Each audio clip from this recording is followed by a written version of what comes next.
How do I get my life back when I changed everything for him? Now I feel like I need him and I'm nothing without him.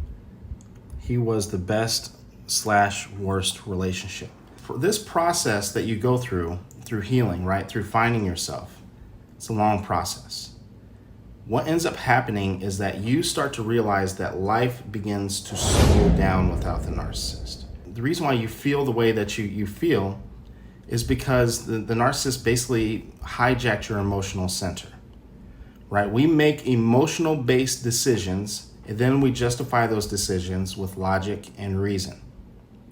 And so think about this. If they hijacked your emotional center, that means that they have been making all the decisions for you. It's very common for people to come out of a narcissistic relationship and struggle with doing small things like choosing what they want to have for lunch, deciding what they want to have for dinner, what movie to watch, what to watch on TV, little things that a lot of people take for granted.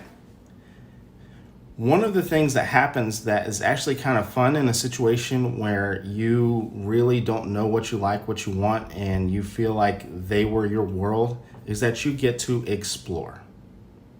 You get to do things. I have a feeling that typically when someone says this person was my world and I don't know what life is like without them, typically that type of person has been with a narcissist since they were like 15, 16, 17, 18, 19 years old, right? Where they never had the opportunity to explore. You have an opportunity to explore now. It's okay. This is a foreign concept to a lot of people who go through this exploration stage after the narcissist. Guess what? It is okay for you to try something and for you not to like it, for it not to be fun. When you're with a narcissist, you have to like everything. Everything has to be great because they're the ones that made the decision for you to do whatever it is that you just did. When you're exploring, you start to find out that I'm going to go watch a movie and it doesn't have to be good.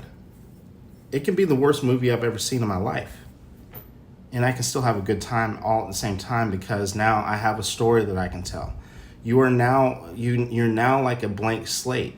There's a lot of benefits to that too. You get to write a completely new story.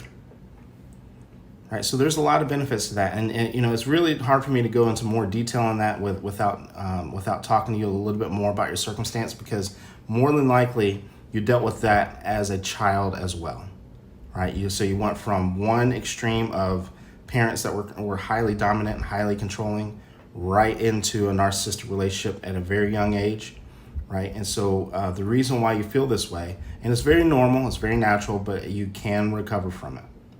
Right, but once again, it is perfectly okay for you to explore, try new things, go on vacation, go on a trip, and explore and just see what it is that you like. And it's okay for you not to like things. And the reason why I keep on saying that it's okay for you to not to like things, I can't stress enough that when you're with a narcissist, they make you feel like you have to suppress your emotion all the time, that everything always has to be good all the time. Well, that's not what real life is like. You cannot have a good day without having bad days to compare it to. The normal life outside of narcissists, you have good days, you have bad days. Some days, guess what? You have anxiety. Some days you're going to be depressed. Some days just aren't that great.